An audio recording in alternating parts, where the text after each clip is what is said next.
What's up? We are live here to talk about Sword Art Online. Thank you so much for joining us. We got a nice full house today. We're going to talk about episode 15, Instigation. Dun, dun, dun. And in the house, we got the voice of Iskahn. We got Khoi, Dao, and Sheyta over here. Wait, the other way, this way. Justine, Huxley. And welcome back again. We got Alex, Von David in the house. Thanks for having me back again. Yay. All right, we got everybody up. So please join us in the live chat if you have questions for the panel, and we will throw your questions towards everybody. Woohoo. And let's dive into it. Let's put up our banner here. Boom. Yes. All right, Very so quick. This episode, oh man, battle is going down. I was themed out for our battle episode. Got a purple for Sheyta and got some gold for Iskahn. Nice. Wanted to represent. Nice.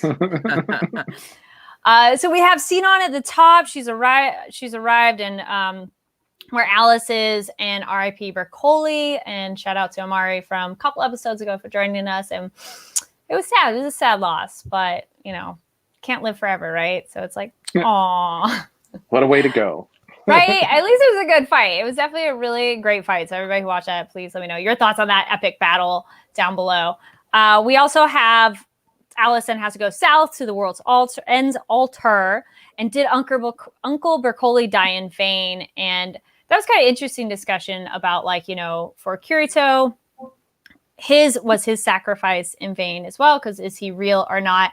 And then Alex, thank you for correcting me. I was saying it's an alternate world. Is not a game. It's a virtual world Virtual a simulated civilization. Yes. Yeah. So it's definitely it's not a game for the people who were born and raised in the Underworld. No. The people logging in from the real world, they may treat it as a game, but these are human beings, and they have lives, and they have souls. So. Yeah, it's definitely a lot more intense when you're remembering that bit of big information. Then we get to our special guests who are here. We have the ship that I didn't know I needed. It's just so cute, and I was so happy. Right? It's just like an unlikely duo that is so perfect for each other. Yeah.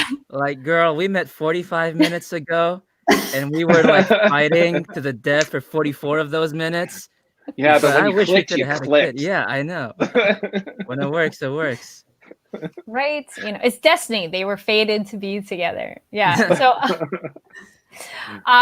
and then also this kind of is a nice reflection of the world of voice acting in a show. Our two actors have not met before. So what is it like now meeting for the show, but your characters are together? Khoi, how is that for you? I don't know. I am the most awkward person on the face of the universe. So, hey, did you know that our characters got together on that one show on Toonami? Hi, I'm Khoi. It's nice to meet you. I don't know, man. I ship it, bro. And then Justine, how about you? It's always nice getting to meet another voice actor that you've done a scene with that you've never met before. I miss the days. I'm a theater trained actor. I went to high school for the performing arts in LA, and I went to SUNY Purchase, a theater school in New York, and I've been doing theater pretty much all my life. So I'm so used to being with people and acting with people all the time. So I love group records when I record in voiceover. So when I finally get to meet the other actors, because so often we record by ourselves, especially in anime, so often we record by ourselves. It's so nice to get to meet other people involved, and it's great. Yeah. Nice to meet you. It is great to meet you. This entire time I've had to imagine what you look like. You look nothing like Burt Reynolds, which is... Now, did either of you go in, and who heard who first? Or was the other one already recorded when you were recording it? I think Justine went in before I did. Yeah. Yeah. Yeah. Do you remember it that way, Justine? No, remembering. No, It it's was so months long ago, ago. wasn't it? It was in the been before so long times. ago that The time I- before, yes. Yeah, I remember. I think Justine went in first because I was like, "Oh, that's Sheyta already has a voice. Who plays her?" That's what I asked Alex, and Alex was like, "Oh, I can't tell you because of NDA, blah blah," because he's a nerd. Oh, dude, you're talking about like months ago. Yeah, months ago. Carrie, were you talking about this particular episode? No, like like who this- recorded first? Yeah, this This- one. I mean, Oh, you've this heard each other particular before, episode? but well, in general, I guess. Okay. Both? Both. I think I went in first for this one because I don't remember hearing you. So then if you Mm. yeah, I it's think we first did this as well. time. Huh? So if it's first, if you Khoi, you did before for this time, Yeah, Justine, this time was I it went in from first. like a nice comforting thing to hear that voice again? Because you're like, oh Uh-huh. yes, it's them from before. Yeah, it definitely helps to hear the English voice because I don't speak fluent Japanese. So it's really helpful to know what's going on. I have been watching a little bit of Japanese reality TV. I love the show Terrace House, and so that's helped a little bit with some Japanese language skills, but not much. Nice. Looking over at the chat, we have Tiffany Jackson says, another great episode, everybody. Yes, this was definitely an exciting one. Kasu Seikai-chan said that my ship we didn't know we needed, so accurate. Yes. And Al Gamino says, Sheyta Iskahn anime ship, virtual hug, you got this, elbow bump. Nice, yes. Okay, getting ahead to a character, but a good question here. We got, oh, I think we lost Alex. Bumped out. We'll get that question for him in a minute. He left. Alex! He's all bye. But we'll get back to that. We got Sharka Frank in the chat too. And Ghazi, I'll get to your question. Oh, there we go. Hold on. You No, left us. What happened? Where'd you go? no idea. I have Okay. no idea what happened. All of a sudden, it went down, and I was like, it's not my internet. I just I didn't know there was a time limit. So we're getting ahead to a character, but a question we got for you, Alex. Ghazi Asif says, loved seeing Klein recognizing and seeing the figure in the distance, both Asuna and Klein remembering him as a survivor from SAO. What was it like directing that moment? So, yeah, so when Asuna and Klein see this figure that's come back. Yeah. Prince of Hell, Visago. Mm-hmm. Yeah, I mean, that character has been kind of like in the background since Alicization, but he was never really discussed ever at in any of the other seasons of Sword Art. This is kind of something that was thrown in for this for these arcs, Alicization and War of Underworld, to wrap up those storylines. So Kirk didn't have any sort of context. There was a couple of moments in Alicization where he mentions him to set up the setup. And so I told him a little bit about the character and how he was the leader of Laughing Coffin and all that kind of stuff back in the Sword Art days. With this kind of scene, it was just giving Kirk, letting him hear the preview, and just letting him know how bizarre it is to see this particular character in the Underworld, because Visago has logged back in using his Sword Art Online account for the first time since he was stuck in Sword Art Online with everybody. And so seeing that is a huge shock, because they thought that, he was gone for good or whatever. And so just letting Kurt have the context and stuff, kind of helped him get to where he needed to be. Same with Jeremy. Just a little bit of explaining to do. Yeah. It's definitely a big moment. We'll come back to that. So then rewind back to our ship. And now it's interesting. Now you guys, we got woman on top. All right. Boss lady. Yes, Rotation. queen. Yes. Yes, exactly, right? So it's definitely a strong ship for sure, and it's not looking too good for their fighting situation, which it was definitely one of those like, man, what do they do? There's so many moments in this final arc where it's just like, so Justine, going into it, how do you approach it then as actor? You have this like hopeless situation. How do you imbue it with that sense of, but I don't know, she's not necessarily a character who gives up very easily, so I don't know if she really does feel like it's hopeless. You know, this is such a different character from what I usually play. I'm usually the comic relief of characters. I'm usually playing little kids, little animals, teenage angsty girls that sometimes, popular high school girls in animation. So this is really different for me. It was fun to tap into that side of being much more solemn. She has much less expression than I do in real life. I'm kind of just a ball of craziness and energy a lot of times. So it was interesting. I breathed a lot. I calmed down, and I kind of just had to go into a darker, deeper place with my voice.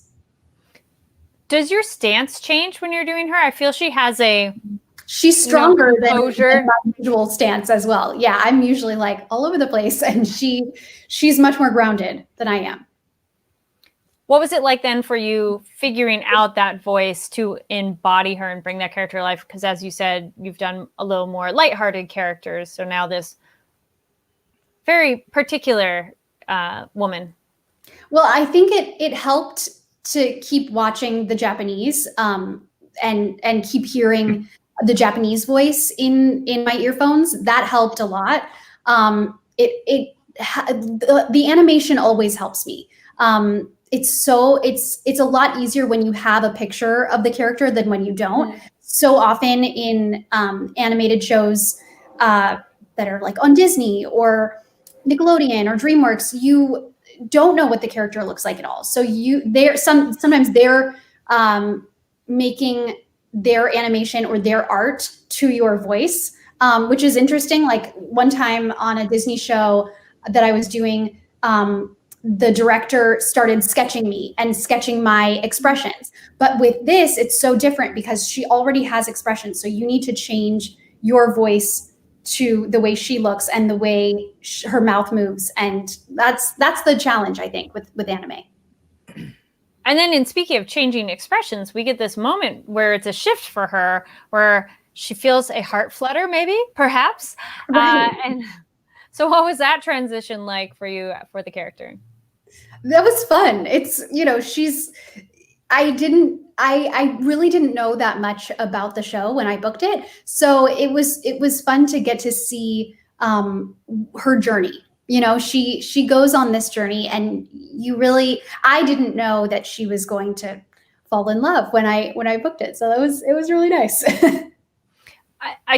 This ship definitely comes out of nowhere in a very beautiful way, because it's like, wait, what? But it totally makes sense if they feel so fitted for each other, of finally someone who's a worthy opponent. So Khoi, for your character, for Iskahn, he's so tough, literally, and emotionally, and then starts falling for this lady who's finally a worthy opponent on the battlefield. So what was that shift for you, of him recognizing, like, I wish we could have had a family? I was like, oh, okay, middle of battle, but that's what I'm thinking. I mean, okay, pacing wise, I'm like, this does pick off right after we had this epic battle, right? So I'm like, okay, no, I'm into it. I'll go with it. But yeah, no, hey, tough guys need love too. It's not it's not unusual after a full day of punching things to want somebody to hold. No, but yeah, no, I'm just super into ships in general. I kind of knew that something was going to happen because I spent a few minutes looking it up, because I'm that person. That's what anime does for me. It's like, oh, those two characters are cute. I hope they end up together. I'm going to make sure they do. That's what I do. But anyway. And then the chat is liking that moment as well. Sharkafan said that moment was very adorable. It was. And I agree. It was just so cute. So Alex, what was it like directing that shift for these two characters that have literally not that long ago were trying to kill each other, and now I want to marry you?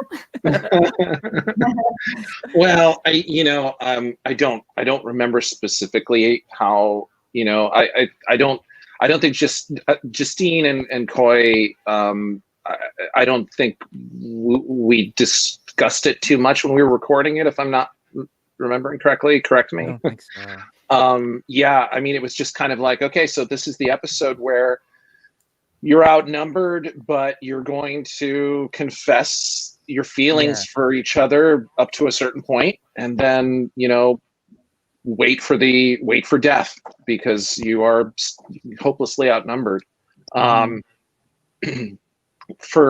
This was my first time working with Justine, and I've worked with Khoi off and on smaller things, not as meaty a role as this guy over the last couple of years.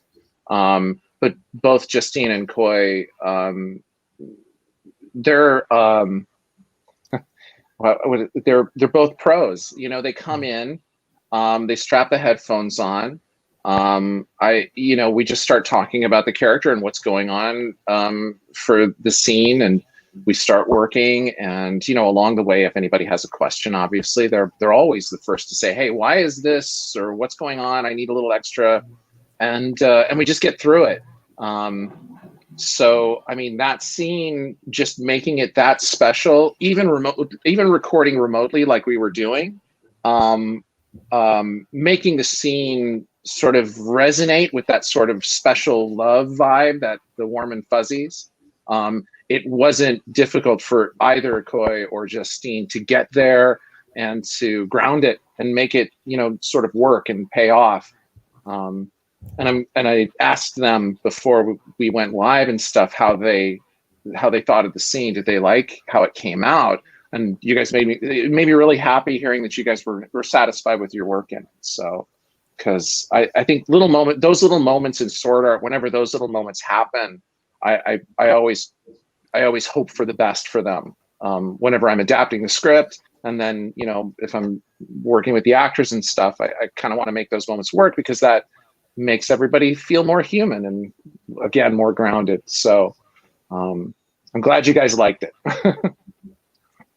It was a blast to perform. Good. And don't get me wrong, I love the action, but after do you like those quieter moments too? Yeah, those quieter moments are like, how there's the steak and then there's the steak sauce. After hours of action, it's nice to have those really quiet, dramatic, intense moments, those really humanizing moments. It just feeds your soul as an actor, and I really enjoyed myself. And Good. Yeah. Good. I like the steak and steak sauce analogy. Yeah, exactly. Only Khoi. Yeah, it isn't quite something you see coming, but it makes sense of these two characters as, again, they're trying to find a worthy ally, or, someone who's a worthy opponent who then becomes an ally. And it's kind of like a horror movie. They're like, all this stuff is going on, but let's have a romantic moment.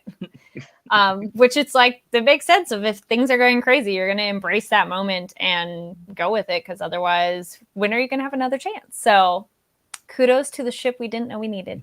So they're so adorable. And we'll just have to see what happens with them for later.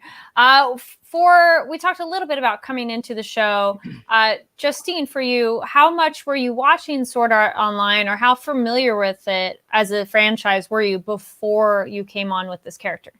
I was not familiar at all. I had no idea about the show.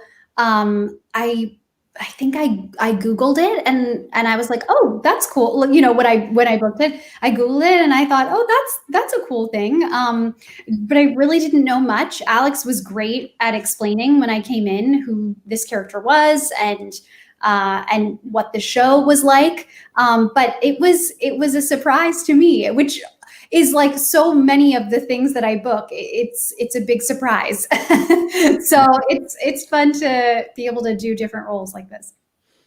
Now it would probably be a lot of work to get all the armor, but would you cosplay your character? If I didn't have to do any of the work on it, if someone made a costume of Sheyta, awesome. But I am not a good sewer at all, or a good costume maker. So. And Khoi, you have a little less fabric to have to worry about, but yeah, I just need pants. You need the headband, gloves. Headband, the gloves. You don't even have shoes. Yeah. Let's see. Give me a little time to work on the 6-pack or the 8-pack. Have you ever cosplayed before, Khoi? Me? No. Just yeah, me neither. I want to do it. It fascinates me as an idea. Yeah. But like, okay, I have this fixation where I have to be good at it. Like Right. I have to get it perfect the first time. So but that's don't let that stop you though. That really slows a lot of people down. They have this, and then they don't do it. It's like no, just start small. I feel like when you cosplay, when you're the voice of a character, there's such a high expectation to be an incredible cosplayer and to have such a great costume that if you let the fans down with your, mediocre costume, it devastates the fans sometimes. Bar feels pretty high, yeah. That's a silly expectation of just because you voice a character does not equate to I can sew, I can build, and well, some people go and hire people to make costumes. Yeah, there you go. You can commission it for sure. Yeah, and Carrie Karanen did that for Kill la Kill. For her character, she had a great costume and stuff. Yeah, it was hilarious. I mean, it wasn't like, the specs weren't exactly, accurate and stuff. And there were a few modifications that she had to do because, I mean, it's a very revealing outfit. But yeah, she had a friend of hers make it for her. And, it came out great. And it was actually, I think everybody loved it, that particular Anime Expo, when she came out on the panel stage rocking it. It was like, oh my God, that's the bar, Khoi. Okay. Well, Khoi, you have a couple of people in the chat saying you can do it and they think your cosplay would be awesome. So you got the support already. Yeah. Maybe let's talk about this again after 6,000 sit-ups. Well, you can also start the Disney bound version of it and just do like the color scheme of your characters. Okay. Okay. Yeah. That's a good idea. Baby steps. All right. Lots of red. You got reds, oranges, browns. Easy. Fall colors for your set. Yeah. It's super easy. Right time. And you can draw your abs on. As many abs as you want. Yeah. Okay. Just get the Sharpie. Come on. Totally. Because, especially after the holidays and eating a lot of food, maybe just make it easier on yourself. Yeah. Yeah, Exactly. This is right before Thanksgiving. Probably Right. a good time to consider cosplay. Yeah. Actually, just to give a couple of the moments in that fight scene, Khoi, how was it for you conveying the pain that he's in? Because there's some brutal close-ups, like when his foot snaps, and it just, you as an audience member are cringing because it's just like, oh, because it's the visual, the sound effect, but then it's also your sounds of conveying that. So how were those scenes for you, conveying how much pain he was going through? See, the silver lining of recording at home in my 3x3 foot booth is that I am actually constantly physically uncomfortable. So I wish I had a more, elegant actory answer for it. But to be honest, I had some real physical pain to work off of here. It's a method way, maybe? I guess. Yeah. I mean, it's I mean, there's the trick, which is why dubbing and acting in general, sometimes it's more of a craft than an art. But using pain that I know and familiar with, or I'm experiencing right now, and just maybe turning the volume dial on it a little bit for that take to make it extra spicy. That's my method. No pain, no gain.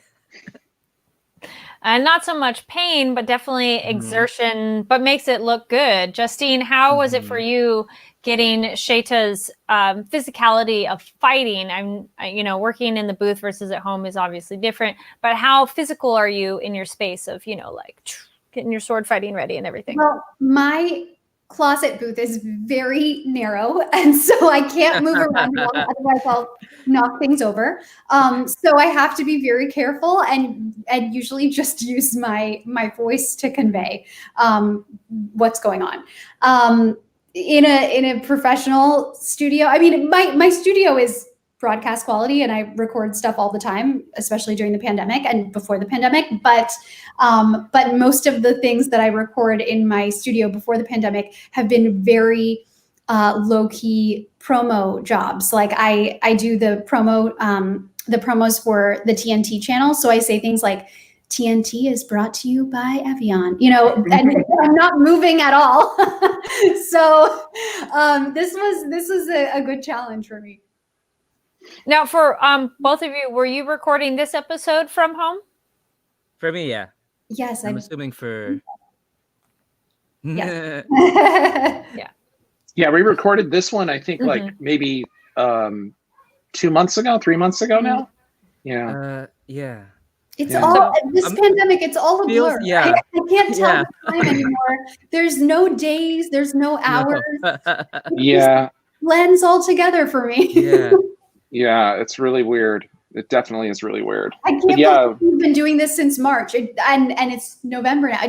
Especially in LA, where there's not much of seasonal differences. Seasons don't change, yeah. Yeah, just like, wait, it's November? I have my AC running some nights in November, which yeah, partly because there's no seasons, partly because humans are mistreating the planet, but it's hard to tell. There is that. So then, Alex, from this point forward, have all the episodes been recorded remotely? Yeah, so we're finished recording everything. I'm just waiting right now I did I checked the mix on episode 21. So I'm just waiting to get the mix check videos for episodes 22 and 23, and then watch them, and maybe we'll have some pickups on something.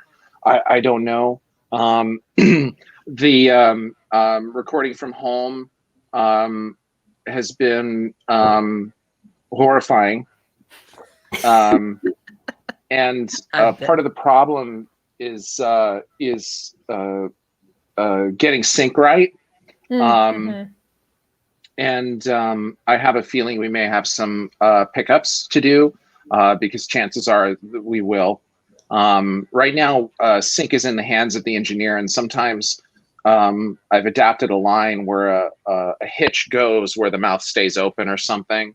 Our recording engineer places the line. We get to see it back and say whatever we think. And then the engineer, once we're wrapped up with the episode, the engineer will either edit themselves or they'll send it out to be edited by someone else at the company, at Bang Zoom. Who knows who that can be? I know that there's been a lot of times when I'm watching I'm in a view down watching a show or something, and whoever's edited the show is not the person who recorded it. And that editor has chopped out all of the connecting breaths between lines. So all of those breaths have to go back in. So it's another day or two of work or whatever. Or sometimes a line in whoever was editing it saying, okay, well, when the mouth closes, that's when the line should end, as opposed to letting one line run into the other on an open mouth. It's technical stuff like that, that someone who's not involved in the recording of the show wouldn't know.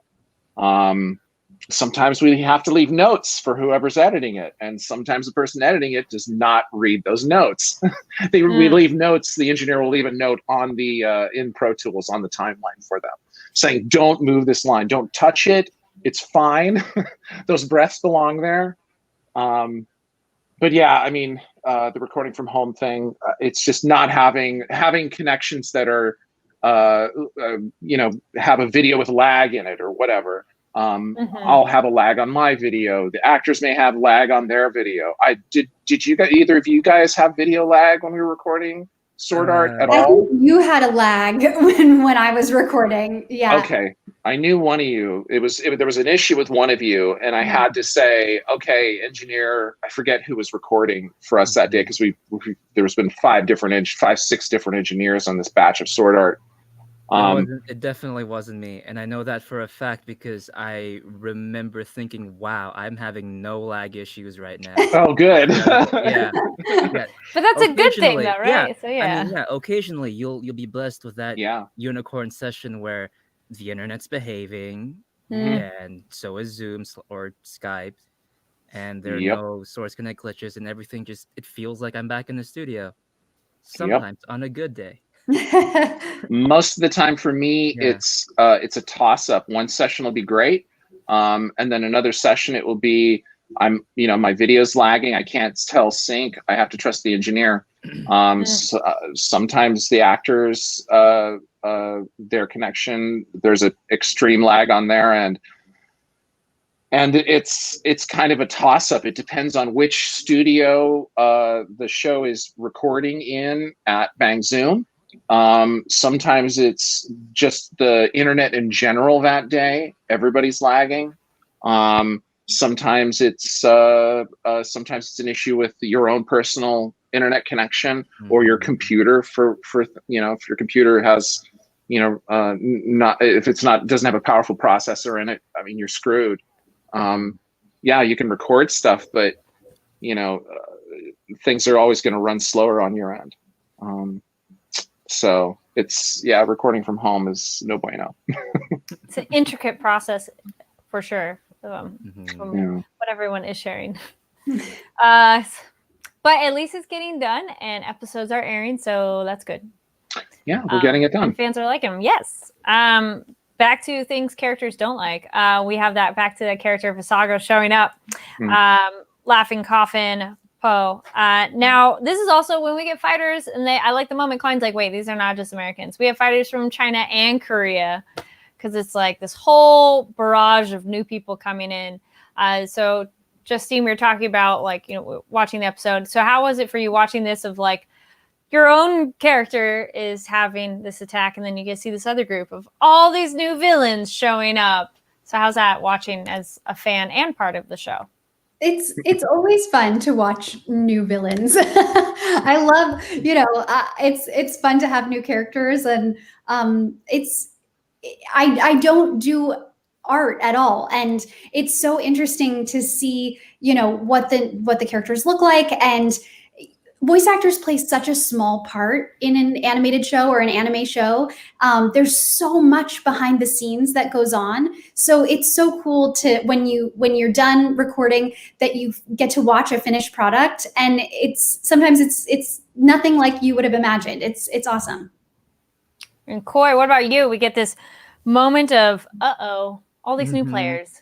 Yeah, all of a sudden they got to face the players from what? Was it China and Korea? China and South Korea, yeah. I really like it when when an anime starts bringing in other countries into its own politics. I'm always curious to know how is this person going to be drawn? How is this person going to be animated or voiced or represented? As a person with a rather varied international background, it's always very interesting to see how these things are portrayed in such a quintessentially Japanese experience. So was that Alan Lee's debut episode? Yeah, and he plays the South Moon Korean phase. Yeah, and then Susie Young played Mei. Yeah. No, that was definitely very exciting for me from a representation standpoint. Let mommy know. She's the one who cast it. Yeah. I will. Right. Actually, I'm glad you bring that up, because this has been such an interesting last part of this arc of bringing real world stuff in so many different countries, because before it seems far more localized. And so it's interesting that the show has taken this world view, because we have the American players, we have Chinese players, South Korean players, and it's just like, wait, the rest of the world exists? Because sometimes in anime it's just this little tiny bubble, and like it's as if the rest of the world doesn't exist. So then, Alex, for adapting it, what is it like bringing in more real world into this space? Because it didn't seem to happen as much before in previous arcs of SAO. Other countries didn't seem to be as part of it. But like even the beginning of this season of like, oh, the Americans are trying to get the military technology for Alice and such and such. I mean, well, the American players are pretty much all killed off now. And so now they're dealing, with China and South Korean players. I mean, as far as working with it, I mean, everything's there in the translation. I do know that the books, because I was referring to the books along with the translation that I was given when I was adapting the scripts. The books, Visago kind of preyed on the Chinese and South Korean gamers' national pride more. In the anime, that was dialed back quite a bit, probably because Sword Art is so kind of like an international hit. They have a lot of international fans and stuff, and they don't want to upset anybody. And so they dialed that back a bit, and I dialed it back even more. So it becomes something about it's about competitiveness, the competitiveness of gamers, especially pro-international gamers. Not everybody from China, South Korea, and America who've been logged in are professional gamers, but quite a few of them could be. And so Visago is, he's kind of using their competitive natures against them. And then, of course, he's using a special mind control as well. I was just about to ask that. So is that, I mean, within any time people are going in to any of the worlds, your body and mind are connected to everything. So is this his ability able to literally affect people's, like, it's almost like a push persuasion? It goes back to what they were talking about with how special powers work in the Underworld, back in Alicization, where it's kind of like an extension of your will. And if you know how to manipulate that to become a power or whatever, then you can assert that will. Visago is also connected to the Underworld via his soul and his consciousness through the soul translator. The people who are logging in from China, South Korea, America, they're using the Atmospheres. Like all of Asana's friends, with the exception of Sinon and Lifa, everybody else is using their Atmospheres. So their consciousness is in the game. They, but they're not connected to it as if they were someone who was in a soul translator connected to the game. So that also affects the kind of powers that they can use, and they can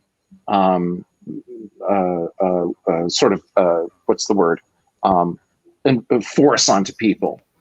So yeah, that makes sense, because it's the ocean turtle is a different connection than everybody else. So okay, yeah. I love how the visual is of it. It's this kind of creepy black not cloud, but like this. It's like a stench. Stuff. Yeah, it's like a coming off of like coming up around him and stuff. Yeah. Yes. And then Khoi, kind of back to what you're saying, I do think it's interesting in anime how other cultures and countries are reflected. So I noticed that too. I can't stop thinking of our first time seeing the American players, and it's just a guy with an American flag on his shirt. That was great. Yeah. I love it. There's a lot of shorthands, definitely, but you know what? I'm all for it. It was a fat dude with a beard, and he had a buxom blonde behind him wearing cut-off jean shorts. And I was like, that's America, man. This person has seen some American television, has a rough idea have you guys of what Americans look like. Seen the triplets of Bellevue? They draw Americans funny. Yeah, how Americans are, the camera, and That's also a great anime movie if people have not seen that. And you don't need to worry about subtitles because there's no dialogue, which is kind of a cool way to express something without saying anything. It's a fantastic movie. I was looking over the chat. We got, yes, Sharka says representation anime is always nice to see. I love seeing these new characters kind of coming in, and maybe we'll see more of them later. I thought that was really kind of interesting to have other players, just get a glimpse of what's going on from someone who's not already invested in the fight. And I also like that they were characters that are questioning what's going on. They're not simply like, yeah, sure, that's fine. Like Moonphase is like, this seems sketchy, and ask questions, which is always nice to not have a character just blindly follow what's going on. Because you, the viewer, are like, wait a minute. So, yeah. Then we have, how they're affecting everybody. So then that moment's not looking great. We also have the last moment with Sinon and Gabriel has come back as a new character. Well, not new, but new in this world. Leave comments down below if you were expecting that version of him. That was definitely like a really creepy entrance, like coming out of the sludge. So Justine, what do you think of that? We get Sinon getting ready to fight Gabriel, and it's this guy coming out of the like ooze. It was very interesting. And the watch bat, more anime, bat, Justine. stingray. I gotta watch more anime. This is the first anime show I've ever watched, so this is new to me. I think I've only done 1 or 2 anime shows before this, but they did not air in America. I think they aired in South America. I think like one of them is big in Brazil, but I never was able to watch it because it's not on any platforms that I could watch. So this is really new to me. It's really cool. Well, you hopped onto a wild ride, that's for sure. And it especially keeps getting more crazy. We got the Champ Production says Sinon stands be like, damn. This is true, because so this is a callback of a character. It's from Gun Gale, and it's like, it was creepy. He looks so creepy coming out of the, I don't know what it is, but so is it a stingray or bat? I was like, it's a stingray bat thing. I mean, yeah. Sure. Yeah. It's a flying creature that looks like a manta ray or whatever. So yeah. And then nice cliffhanger there, because that's where that stops. And then we hop out to the real world, and shout out to Rinko and Higa from last week joining us. So yay. Then we have a new character. Well, not new. He was introduced last time, but we get to learn a little bit more about Yanai, which was like, I don't know. Was anybody suspicious before of like, hey, I'm going to help out? Everyone should have been suspicious when he chimed in and said, yeah, I'll do it. I'll help. Yes. It's like, okay, wait a minute. So yeah, they're going down the staircase. They're getting ready to plug in, and Yanai pulls a gun on him, and we don't know why just yet, but definitely it was a moment of like, crap. Like, why can't the good guys get ahead or anything like that? Also, we had Critter freaking out, which was a funny moment online. John Allen's posting how is Higa and Critter like the two sides? Is the Critter the bad Higa? And I thought that was kind of an interesting tweet of like, sure. Alex, what would you say on that? Oh yeah, definitely. They're polar opposites. Yeah. I mean, they both sort of look the same, and they're both the IT guys. Yeah, they're like bookends for sure. Yeah, for sure. We get the one nerd. good bookend, one evil. Yes, indeed. And then that's where that episode ends. So yes, it was Jennifer and Brian. So thank you for them joining last week as well. So that was great. And Morgan. But that was our real world people. And again, cliffhangers as always on this show. So Justine, when you're watching, do you like to go ahead, or do you like to do it week by week? So this episode leaves your character on a cliffhanger. Do you as the actor like to watch it, read it, or do you want to just take it one at a time? I usually take it one at a time. Yeah. So it's like the exciting, like what happens next? Yeah. Is that for like shows? Do you binge, Justine? Or do you just like it depends. It depends. Sometimes, like, I just watched The Queen's Gambit, that new show on Netflix, the chess show. Couldn't stop. And now I can't stop playing chess. I've been playing with friends from all over the country who I'm not able to see during the pandemic. So that's been so much fun. But usually I like to pace myself. Otherwise, I can just get too into it. What is this too into that? That doesn't exist. Yeah, it's gotta clean the kitchen, and otherwise things just don't get done. Yeah, it's really hard to sit there and like watch a whole show over the course of a day. I mean, well, it's easy, but of course, you forget to pay like your utilities and stuff or your rent, and your day just like disappears. What's it like for you, Khoi? Is it the same way? Are you more disciplined? Do you say, I'm only going to watch one episode tonight or this morning and then go to work or whatever? Wait, two-part question on that, because that's the one for your character. Do you like to know ahead of time, and then also as just someone who watches TV? I mean, okay, for stuff that I'm going to be in, I just want to know what's important for that specific episode, for that moment, just because knowing where it's going and then trying I would play those acting beats a little differently than if I just knew what I knew in that scene at that time. I feel like, and also just as a matter of mental real estate, I don't want to be holding too much in my head, and it allows me to exist in that moment a little bit better. So just the story of your character. Yeah, just my backstory, who I am, what are my tics and stuff. Just those general things is what I like to keep in my head when I'm going in to record something. And then as someone who watches stuff, do you binge watch? Oh, I binge. I hella binge. Yeah, I have to know. And like, okay, the way, because these storytelling scientists have designed this immaculate story with all these very specific beats and rhythms that have to play a certain way, and it just if I hit the pause button and go do something else, it kind of starts wearing off, and I have to get back into it. So if I'm experiencing a show, I'm very picky about what I watch, because I know I'm going to spend a full day or a week, or in the case of The Simpsons, several decades, just watching all of it.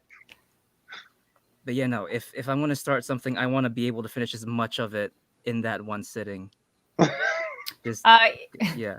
I'm with you, and Justine, I watched Queen's Gambit in one day. That's 7 hours. That's no big deal. I didn't watch it in one day. I watched it over the course of the week. Like, I didn't go week by week, because otherwise I wouldn't get anything done. Oh yeah, no. Bly Manor too. Watch that the first day. I was like, wait, haven't you all finished this yet? It's only 9 hours. I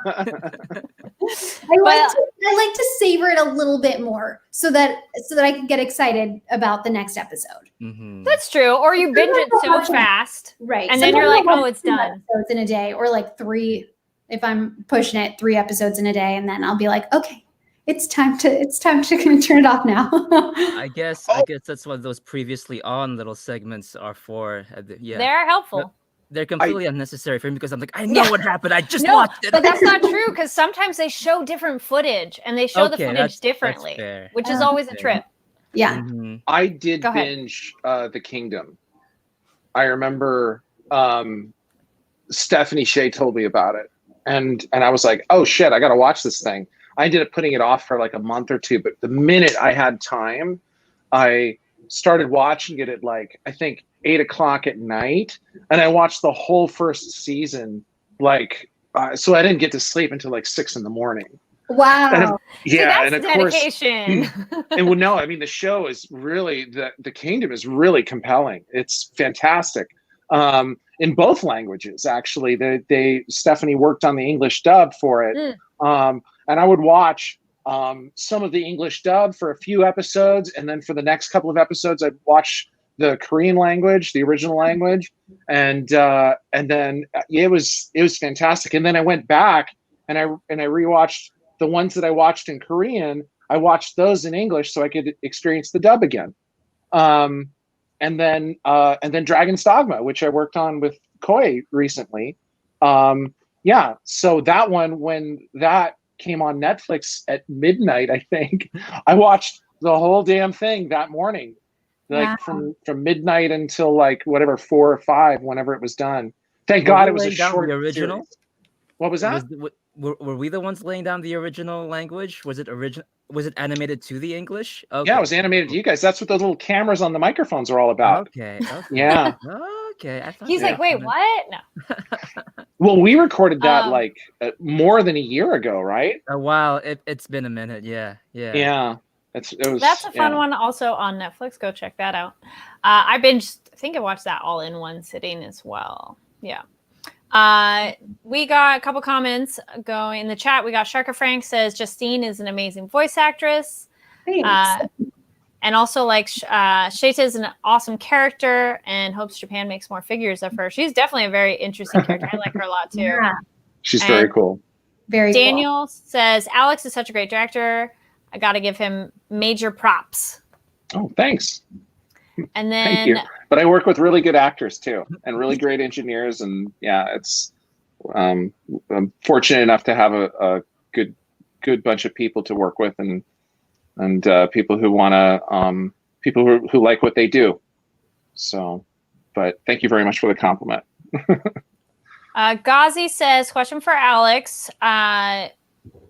What was your favorite and most difficult moment to direct during this episode? And they said they love seeing Visago calling all the players. You know, that was probably the most difficult, because going back to the lag issue, so Xander's setup suffered from it. It wasn't just a video lag. It was like an audio lag too. Yeah. So it was if I was giving Xander a little bit of context when we started the session, I would finish talking, and then like 2 or 3 seconds would go by and there'd be dead silence. And then Xander would respond as if he's just responding after I had said something, but it was like 3-second delay. And you know, it was weird. The timing, getting the timing right on a few of the lines was a little difficult. But I mean, I think that was the hardest. I think that was the most challenging part of this episode, was just that, you know, the connection was just screwed up for everybody that day. So. And I think probably Source Connect crashed on us too a couple of times. Who knows? It was. I mean, it was. But the lag issue was definitely a sucky thing during that sequence with Xander's calling all the players and trying to convince them to go attack Asuna and her friends. Yeah. Justine, what has been your favorite and most difficult moment to record for this show up till this point? So you can throw back to earlier episodes if you want, if anything sticks out. I think the first session that I had, so probably the first episode, was the most difficult, because I really didn't know the world and I didn't know the character. It was the introduction for me to this. So I think that was the most challenging, but also you asked about my favorite. That was probably my favorite because it was new and because it was so different. That's very cool. No, that absolutely makes sense of it. There's a lot of information already, and even just in this arc so absolutely. That's very cool. And Khoi, what about you? I think I might have mentioned this before, but being Iskahn kind of feels like therapy. in so far as a punching things feels like therapy, because one of my first anime roles with which I spent an extended period of time was as Rei Kiriyama in March Comes in Like a Lion, which is like a slice of life drama, and he's this sad, awkward, depressed teen, and half the show is just him having monologues inside his head, like, oh, nobody likes me, this and that, I have so many problems, whatever. So to be able to step into the booth and just scream and punch things and fall in love, it's the kind of catharsis I think a lot of us are looking for in these very trying times. Damn it, had I known you felt that way, we should have gone like 6 or 7 more times on some of those screams. Just really gotten it out of you. I want to help. I mean, I have a limited number in me, but I appreciate you wanting to help me process my many emotions. So actually, another thing I was thinking of regarding binging. So, Justine, you're saying you're familiar with where we are now, but not necessarily the previous seasons, right? Right. So I was just talking about this show has been going on, it feels like, for so long that is definitely quite the binge adventure to hop into. And then for any fans, I'm curious have people been just watching from this? When did you start watching SAO? So please leave comments. Let me know. When did you start watching SAO? Have you been watching from the beginning? Have you rewatched anything? Because I started when I think it was, I don't think it had been out that long, because I didn't even know what the initial premise was. And I was kind of annoyed that when Netflix added it, they're like, so they get stuck. And I'm like, oh, why are you saying that in the first thing? I went in having no idea that they get stuck. So it was so like, so just curious on everybody's experience with it, of how many episodes and do you rewatch? Because it's just so massive. So Alex, for you, are you going back and like looking back at things, or is it such a constant that it stays fresh? I mean, there's been, a year or two break in between the different seasons, and then the movie, or the special edition movie, and then the ordinal scale movie. And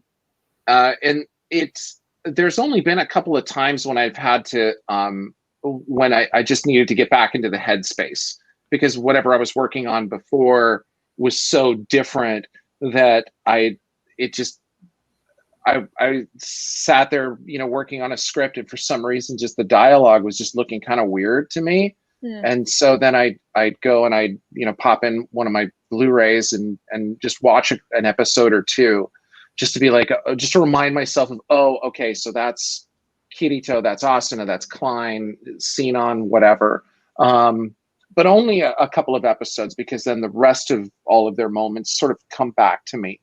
And then I start remembering how they speak, the cadences that we kind of set up, and the types of phrasing that the different characters use that I've got baked into the scripts now.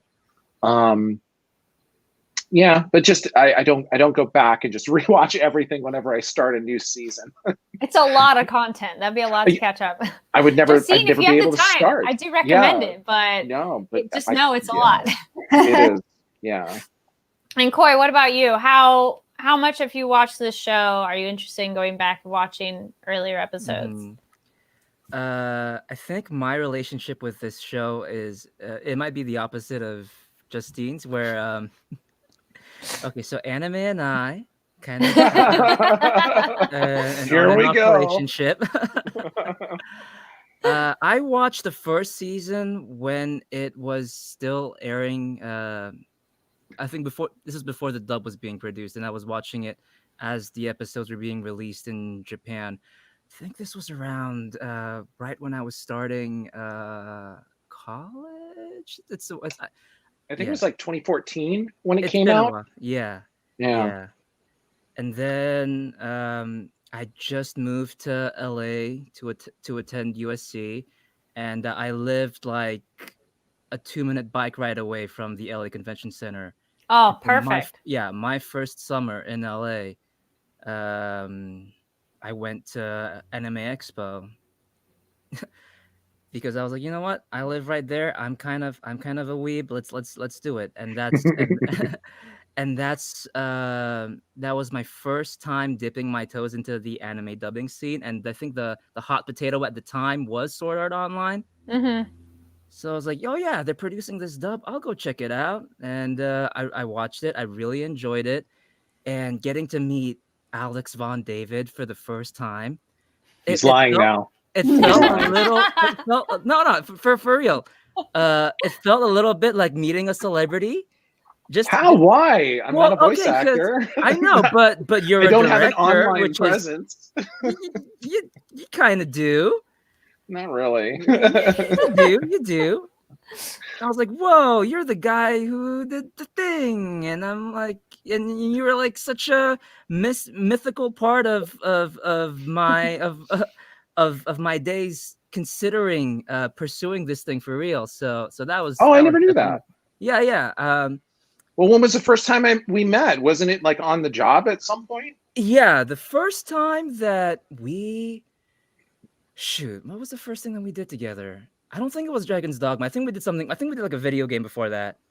Yeah, there Yeah. was that one thing that Yeah. hasn't been released or announced yet that Was you were a part of, that you play Mhm. like the main kind of guy. Well, I can't say anything obviously, but there Well, was while there you're was a thinking, couple. Yeah. Well, no, there was a couple of shows that Was like there? Khoi. Yeah, there was a couple of shows where you were at least doing like incidentals and then like maybe a Yeah. tiny side character or something. But Mhm. it wasn't something where I could go like, wow, Khoi's got some chops. It was just, Yeah. these weird little like Yeah. 2-line type, you had like It was 10 probably different characters. like a group thing or like an incidental thing, but I remember thinking, wow, that's the guy who directed the dub of Sword Art, which is the first dub that I watched out here in LA, which is what Oh, kind of set me on my path to trying to make this a thing, because I like acting, I like attention, and I like anime. So There you go. yeah. So I remember being a little starstruck the first time I got to work with the immaculate Alex Von David. well, I mean, I'm flattered. I really am. I mean, that's really nice of you to say. But I mean, again, it's I I I mean, especially mean, after hearing all those lovely things, and I just what I really appreciate working with you, other than the fact that I'm a princess and I need to be treated delicately. not true. It's like that thing you mentioned about the breaths and the nuances and everything other than the words that makes the dub feel alive and complete. I know that those things are sort of overlooked with other dubs, which is why maybe a lot of engineers are used to cutting those out just as a matter of just as a technicality. But I honestly, it's a technicality because it doesn't even exist in the Japanese version. yeah. So when they're following along and they're referencing the Japanese, going, "Oh my God, there's like an open mouth breath on a closed mouth." Does this? They're like, "Well, no, that's not happening. There's no breath there at all." Okay, out it goes. Yeah. So it's. But I like how we preserve that, and it's one of those moments where I feel like I'm more than just an anime dubber. I am an artiste. Yeah, no, you are. You are. You, Justine, everybody, the entire cast. Yeah. It's like you guys have put so much time and effort into getting to that place at that time on this show. And I mean, just go for it, I mean, why hold you back? I mean, yeah, there's moments when it's kind of like, okay, we can't go that far with the characterization, or we have to dial back on the energy. I know it looks exciting and everything, but the Japanese performance is very specific to that character, so we have to just contain our excitement and our energy a little bit more. But again, it's like the last thing I want to do is get in the way of your guys' greatness at what you do. No, seriously. I mean, we're already all working in such a tiny little box, right? As far as dubbing goes, it's not like original animation where, like Justine said, a character is based on you and their expressions. They're, I mean, how cool is that? We don't have that. We don't have that opportunity. So, I mean, if it comes down to just taking an extra 5 minutes for a session so that an actor, actually can, act, and then let's go 5 minutes over. Who cares? Let's take that extra time, because I mean, what's the point in doing this if we're not enjoying ourselves doing it? So that's my soapbox. I'm out of here. See ya. No. And it takes a vow. Well, actually, kind of rewind. We're towards the end of our time, and Khoi kind of brought up and made me think too that being an actor and this is your process. So, as a voice actor, what is some advice you wish you could have told yourself when you started? Are we starting with me? I like that Justine had a great facial reaction there of like, okay, well, I'll go first. Sure. Well, I always say this to everyone. There is an incredible website from one of my friends who's just the most fabulous voice actor ever, D. Bradley Baker, who does creature voices, animals, aliens, and he has this website called iwannabeavoiceactor.com. And I wish that I had found this website when I started voice acting. I don't even know if it was out yet when I started voice acting, but it is so fantastic. It goes so in depth, etiquette in a studio, callbacks, initial auditions, how to set up your home booth. So to any aspiring voice actor, I always, I'm sure you get this as well, Khoi. I always get, how do I become a voice actor? Go to iwannabeavoiceactor.com. And there's just so many things that I didn't know before when going into voice acting, because like I said, I was doing theater. So, proper mic etiquette, I don't need to be as loud as I do when I'm doing a musical. So it's it's a good one. And Khoi? All right, let's see. What would big Khoi tell little Khoi? Well, okay, if you want to pursue voice acting and if you want part of your voiceover journey to involve anime, and let's be real, who doesn't? It's great. You get to work with Alex. That's going to involve moving to LA, which is going to involve living for an extended period of time in a certain sense of, perpetual economic precarity, which will make you freak out once in a while. And it's going to make you obsess over, oh my gosh, am I making enough progress? What am I doing? And when you're in that headspace, the tendency is going to be to look at what someone else is doing, look at how someone else is look at where they are, what they're achieving. And it's so easy to check up on that stuff just because social media, we've turned this into verifiable numbers, like, oh, this person has that many followers, this person gets that much engagement, this person's booking this and that and this. Something that'll help you not go insane is to remind yourself that there's no one right way to do this. And it feels so obvious, but yeah, everybody's journey is different. It takes time for that lesson to sink in. But for me, I feel like after I learned how to do that, my plate feels a lot clearer. I'm not obsessing over how I'm doing. It frees up a lot of bandwidth for me to just focus on my work and be a good actor. And, more importantly, just breathe and be human. And drink water. Lots of water. And throat coat tea is great too. Throat coat tea is great. Excellent advice. Any quick advice, Alex, you would say for if I don't know how many people are necessarily thinking they want to be anime voice directors, but it's also a really cool avenue to pursue that. Like, is there any quick advice you would tell anybody who's thinking to do that you wish you could have told yourself? Well, I mean, I never expected I was going to be doing this for 15 years. But having answered this question before, if someone wants to adapt scripts for dubs or direct, English dubs or dubs in another language or something, you just got to make yourself available to the studios that do this work and let them know that you're interested.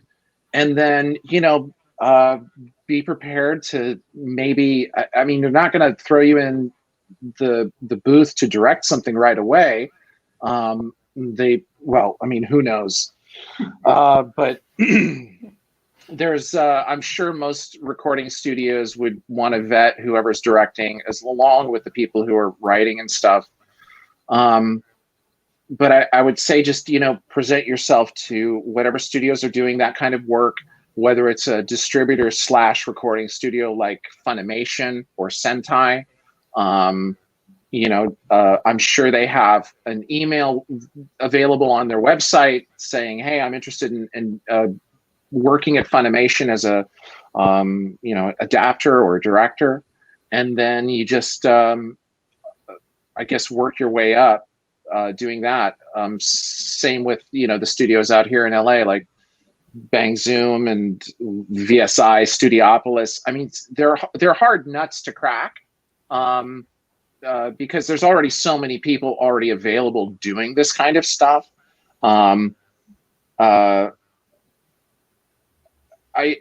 Most of the people who voice direct and adapt the scripts are voice actors.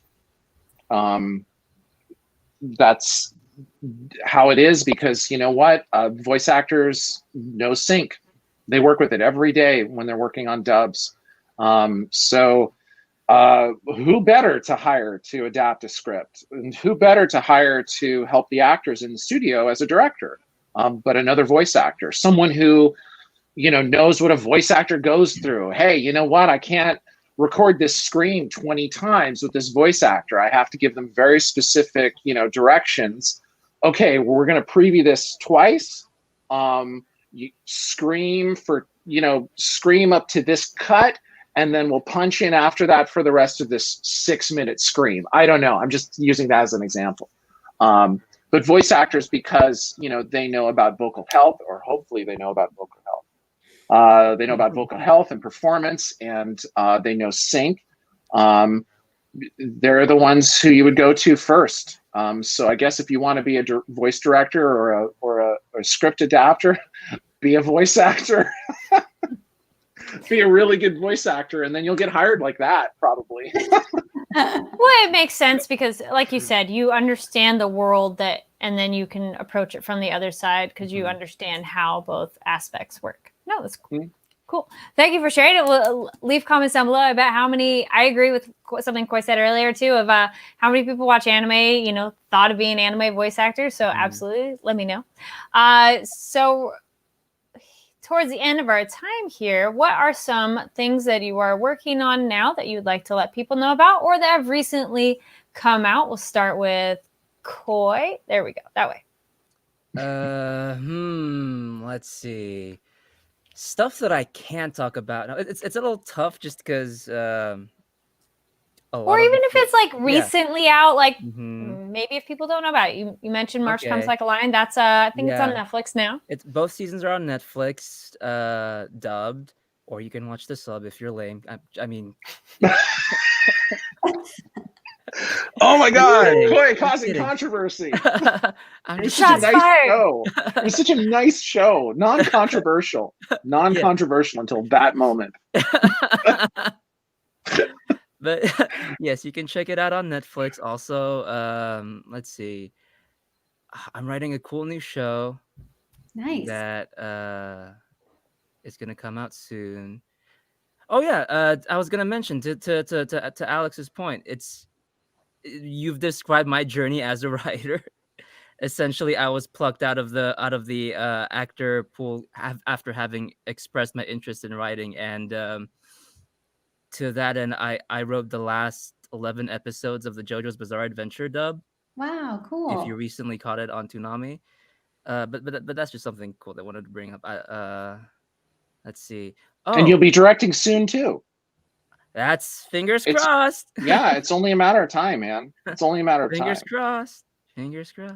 Yeah, knock on wood with fingers crossed. Yeah. You should be, Alex. You should be an actor, so we can trade seats.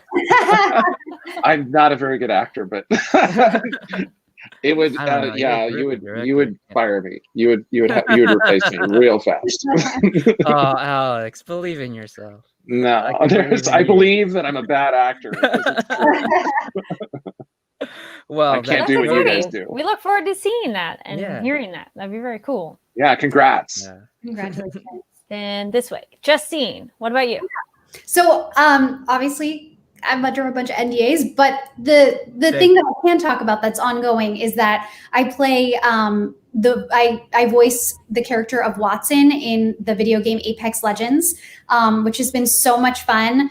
I've been doing that for a little over a year now, and it's an ongoing game. So I record every couple of months, and there's always new content, new lore. And yeah, it's been really fun. It's been a great journey. Very cool. And then anything, Alex, are you able to share? Oh, no, unfortunately. Not right now. Yeah, I mean, yeah, there's really nothing I can share. And don't That's ask okay. about the Konosuba movie because I don't know, guys. I really don't know. Yeah. So, yeah, it's yeah. I'm right now. I'm I'm hopping on something new now that Sword Art's done. But after this thing that I finish, which will only take like a couple of weeks, if that, I am unemployed for however long that lasts. So I'm looking forward to the break, I guess. I don't know. Well, hopefully you find something soon, or at least enjoy the break until that point. We'll see. I mean, again, life is a freelancer, right? Khoi, Justine. Yeah.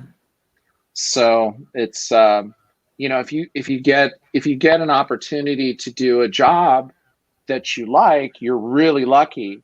And then if there's nothing that you like around, but somebody gives you an opportunity to work on something and you haven't worked in a while, you're going to work on something you hate.